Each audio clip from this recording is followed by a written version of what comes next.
आखिर क्या होगा जब एक रोबोट अपने मालिक को ही किसी सुनसान जगह पर बड़ी बेरहमी से मरने के लिए छोड़ दें? आइए जानते इस भाग में होगा, जिसके लिए वह नीचे शहर में जाने के लिए सूट पहनकर तैयार होती है। फिर से उसका रोबोट उसे वही सेफ्टी इंस्ट्रक्शन देता है जो कि वह उसे हर बार बाहर जाने से पहले देता है कि वह अपने साथ एक एक्स्ट्रा ऑक्सीजन लेकर चले। वह नीचे का कुछ भी खाए पिए नहीं, यहाँ तक कि एक बूंद पानी की भी। अब ईवा जब वापस से सामान लेने अंदर जाने लगती है तो वह रोबोट उससे पासवर्ड की मांग करता है। ईवा उसे पासवर्ड बताती है और अगले ही सेकंड वो रोबोट ईवा पर गन पॉइंट कर देता है, ये कहकर कि यह पासवर्ड गलत है। ईवा ये देख पूरी तरह स्तब्ध है। वो एक बार दोबारा से वही पासवर्ड बोलती है, जिस पर अब वो रोबोट अपना हथियार लोड कर देता है और कहता है कि वह पुराना नहीं बल्कि नया पासवर्ड बताएं। दरअसल इस रोबोट का हर 3 महीने में पासवर्ड चेंज होता है, जो कि युवा के पापा ने कोड बुक में लिखे हुए थे, लेकिन वह बुक अभी अंदर है और ईवा उसका नया पासवर्ड नहीं जानती। ईवा परेशान हो जाती है। हालांकि यह रोबोट ईवा को अच्छी तरह पहचानता है, लेकिन वह अपनी प्रोग्रामिंग के चलते उसे भी बिना पासवर्ड के अंदर नहीं जाने देगा। ईवा को नया पासवर्ड जानने के लिए पहले अंदर जाना होगा, तभी जाकर वह कोड बुक से पढ़कर उसे नया पासवर्ड बता सकती है। लेकिन अंदर भी वह तभी जा पाएगी जब वह उस रोबोट को उसका नया पासवर्ड बताए, यानी कि वह बुरी तरह फंस गई है। ईवा को जितने भी पुराने पासवर्ड याद थे वह सब बोल देती है, लेकिन कोई भी पासवर्ड सही नहीं है। ईवा का भूख और प्यास के मारे वैसे ही बुरा हाल है, तो वह रोबोट को बताती है कि उसके पिता सिर्फ उसकी सुरक्षा करने के लिए उसे यहाँ पर लेके आए थे। उसका काम है उसे प्रोटेक्ट करना, ना कि उसके लिए मुसीबत खड़ी करना। वो इस दुनिया के आखिरी इंसान है और यहाँ पर दूर दूर तक कोई भी नहीं है, तो जाहिर सी बात है कि वह ईवा ही है। लेकिन रोबोट अपनी प्रोग्रामिंग के चलते किसी भी तरह उसे अंदर नहीं जाने देगा, क्योंकि वह अब पासवर्ड नहीं जानती और जो पासवर्ड नहीं जानता वह उसके लिए अजनबी है। ईवा थक हार कर अब पास में ही बैठ जाती है, इस उम्मीद में कि वह रोबोट को जख्मा देकर भागते हुए अंदर चली जाएगी। लेकिन यह खतरनाक रोबोट अपने हथियार को एक्टिवेट कर देता है। अब ईवा के लिए इसमें काफी खतरा था, तो वह एक बार फिर से रोबोट के पास आती है। वह अब समझ गई कि रोबोट को कोई भी इंसान जो पासवर्ड नहीं जानता वह उसे घुसपैठ या मानता है और उसे मारने का हक रखता है। ईवा नया प्लान सोचकर फिर से उसके पास आती है और कहती है कि उसे कुल्हाड़ी चाहिए क्रिसमस ट्री काटने के लिए। ईवा का प्लान था कि जैसे ही वह रोबोट अंदर कुल्हाड़ी लेने जाएगा वह चुपके से अंदर जाकर नोटबुक से पासवर्ड देख लेगी। लेकिन अविश्वसनीय तरीके से रोबोट को यह बात याद थी कि अब इस दुनिया में कोई भी जिंदा पेड़ नहीं बचा। वह कहता है कि अगर कोई पेड़ ही नहीं है तो फिर उसे कुल्हाड़ी क्यों चाहिए। अब ईवा यह सुनकर पूरी तरह हैरान है कि रोबोट को इतना सब तो याद है, लेकिन यह नहीं कि उसका असली काम केवल उसकी सुरक्षा करना है। ईवा उसे लाख बार समझाती है कि वह अंदर जाकर ही उसे पासवर्ड बता सकती है, लेकिन यह एक रोबोट है। इंसान किस मुसीबत में है यह कभी भी नहीं जान सकता।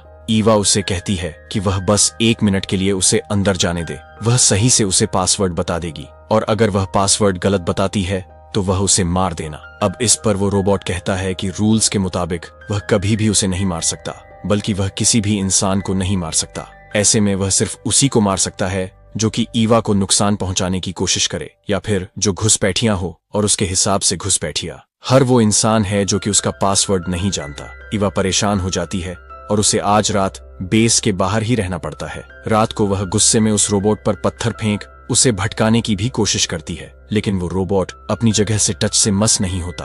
अब अगली सुबह ईवा के दिमाग में फिर से एक आइडिया आया। उसने अपने कपड़े उल्टे पहने, चेहरा ढका और रोबोट के पास पहुंचकर खुद को रिफ्यूजी बताया, जो कि यहाँ पर शेल्टर की तलाश में आई हुई है। उसने रोबोट को याद दिलवाया कि universal declaration of human rights के आर्टिकल 14 के मुताबिक कोई भी इंसान अगर खतरे में हो तो वह दूसरे देश में पनाह ले सकता है। अब रॉबर्ट को भी यह नियम अच्छी तरह से मालूम है और रॉबर्ट उसकी बात पर सहमत भी होता है, लेकिन वह कहता है कि इस मामले में पहले वह ईवा से बात कर उसकी परमिशन लेनी पड़ेगी। अब रिफ्यूजी के बेस में ईवा उससे पूछती है कि उसे ईवा कहाँ पर मिलेगी। रोबोट कहता है कि जनरेटर के पीछे। वो जनरेटर के पीछे जाती है और रोबोट उसे पीछे से स्कैन करने लगता है। यहाँ पर ईवा को लगा कि उसका प्लान काम कर गया है। वह जनरेटर के पीछे जाती है और एक और बार फिर से ईवा बनकर उसके पास आती है और यही उसने सबसे बड़ी गलती करी।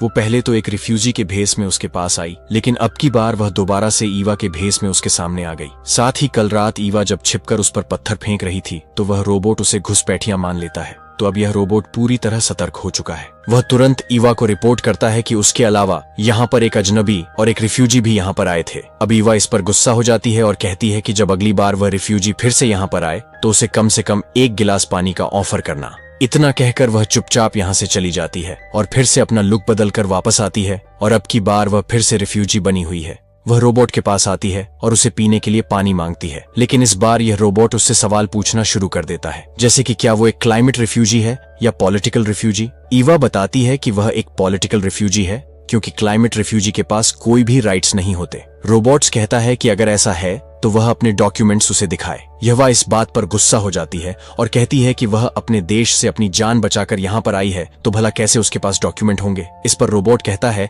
कि अगर उसके पास डॉक्यूमेंट्स नहीं है तो कम से कम उसे इतना रीजन तो देना ही चाहिए कि वह यहाँ पर क्यों आई। जिस पर अभी वह उसे एक झूठी कहानी बताती है कि उनकी कंट्री में वॉर चल रही है और अटैकर्स ने उसके पूरे परिवार को मार डाला और अब वह किसी तरह से अपनी जान बचाकर यहाँ पर पहुंची। एक रिफ्यूजी होने के नाते वह रोबोट से उसे पानी पिलाने को बोलती है। रोबोट कहता है कि वह उसे पानी जरूर पिलाएगा, लेकिन वह तब तक उसे पानी नहीं पिला सकता जब तक कि उसने पहले ईवा को पानी ना पिलाया। उसे पहले ईवा को पानी पिलाना होगा, क्योंकि ईवा काफी समय से प्यासी है तो वह डिहाइड्रेटेड होगी। लेकिन ईवा पानी तभी पी पाएगी जब उसे पासवर्ड मालूम हो। ईवा थक हार कर वापस लौट आती है। उसे बहुत ज्यादा प्यास लगी है और वह लगभग अधभरी हालत में है। वह एक बार फिर से रोबोट से पानी मांगती है, लेकिन अब भी वह रोबोट उसे पासवर्ड की मांग करता है। ईवा, जो कि लेवमेंट्री के बीच तब अपने साथ लेकर आई थी, वो उन्हें वहां पर बो देती है। अब कोई भी रास्ता ना होने पर ईवा डिसाइड करती है कि वह शहर में मौजूद पावर प्लांट के अंदर जाएगी। शायद उसे वहां पर पीने के लिए पानी मिल जाए। वह फिर से सूट पहन लेती है।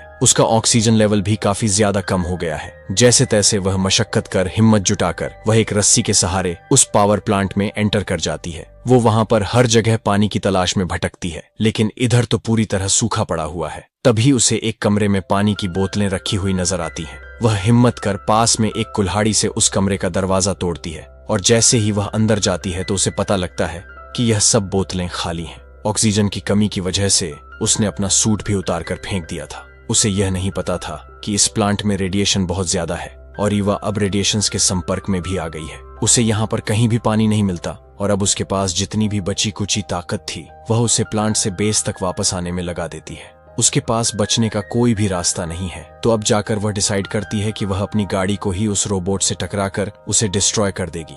एवा ऐसे ही करती है और चलती गाड़ी से कूद जाती है। गाड़ी सीधे रोबोट से जाकर टकराती है और एक बहुत बड़ा ब्लास्ट होता है। ब्लास्ट इतना बड़ा था कि वह रोबोट तबाह हो ही गया होगा, लेकिन ईवा को भी ऐसा करने में काफी चोटें आ गई हैं और वह वहीं पर बेहोश हो जाती है। सुबह जब उसकी आंख खुलती है तो वह अपने सामने फिर से उसी रोबोट को देखती है। ये रोबोट न सिर्फ उसके लिए मुसीबत है, बल्कि इसे डिस्ट्रॉय करना भी बहुत मुश्किल है। रोबोट उड़ते साथ ही उसे रिपोर्ट देता है कि कल रात किसी घुसपैठिए ने उस पे गाड़ी से हमला किया। ईवा के पास अब बोलने की भी ताकत नहीं है और वह उससे फिर से एक बार पानी मांगती है। इस पर वो रोबोट कहता है कि अगर वह इस दुनिया की आखिरी इंसान होती तो शायद वह उसे एक बार पानी देने के बारे में जरूर सोचता, लेकिन वह जानता है कि यहाँ पर एक घुसपैठिया और एक रिफ्यूजी भी मौजूद है जो कि उस जनरेटर के पीछे छिपे हुए हैं। ईवा कहती है कि क्या हुआ अगर मैं कहूँ कि वह रिफ्यूजी और घुसपैठिया मैं ही हूँ। वह उससे पानी की भीख मांगती है और कहती है कि अगर वह उसे पानी देगा तो वह उसे उस रिडल का जवाब बताएगी। लेकिन ये रोबोट काफी स्मार्ट है। वह रिप्लाई करता है कि उसकी प्रोग्रामिंग ऐसी की गई है कि कोई भी उसे मैनिपुलेट नहीं कर सकता।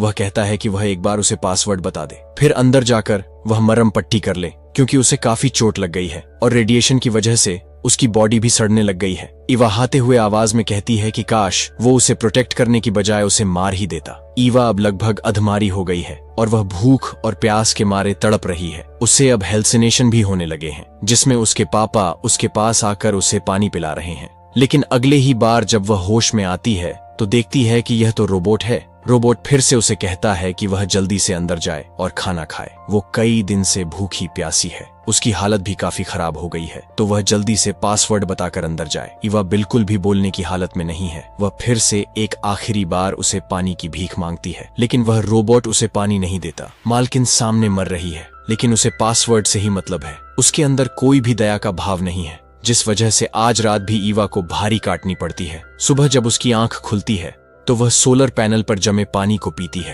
तभी वह रोबोट फिर से उसके पास आता है और उसे बताता है कि शायद वह आज या कल मर जाएगी। वह कई दिनों से भूखी और प्यासी है और साथ ही उसे कई चोटें भी लगी हैं। तो अब जब वह मरने ही वाली है तो मरने से पहले वह उसे उस रिडल का जवाब बता दे। लेकिन ईवा उसे अब भी उस रिडल का जवाब नहीं बताती और कहती है कि उसे बहुत अच्छा लग रहा है उस जैसे पागल एक टीन के डिब्बे को फिर से बीट करना। ईवा को हेलुसिनेशन हो रहे हैं कि वह अब भी किसी सुंदर शहर के बीच घूम रही है। रोबोट उसे बताता है कि अगर वह मर गई तो उसका पासवर्ड खुद ब खुद रिसेट हो जाएगा, लेकिन तब जब ईवा ही नहीं रहेगी तो फिर इसका क्या फायदा। ईव अब अपनी आखिरी सांसें गिन रही है और वह एक आखिरी रिक्वेस्ट उस रोबोट से करती है कि वह उसके मरने के बाद उसके लेवमेंडर के जो बीज हैं उन्हें वह पानी दे देना। और ये कहते ही ईवा मर जाती है। ईवा का आखिरी सब था लेवेंडर। उसके आखिरी लफ्ज थे make sure to save my lavender. अब जैसे ही रोबोट लेवेंडर सब सुनता है तो उसका पासवर्ड वेरीफाई हो जाता है, यानी कि उस रोबोट का नया पासवर्ड लेवेंडर था।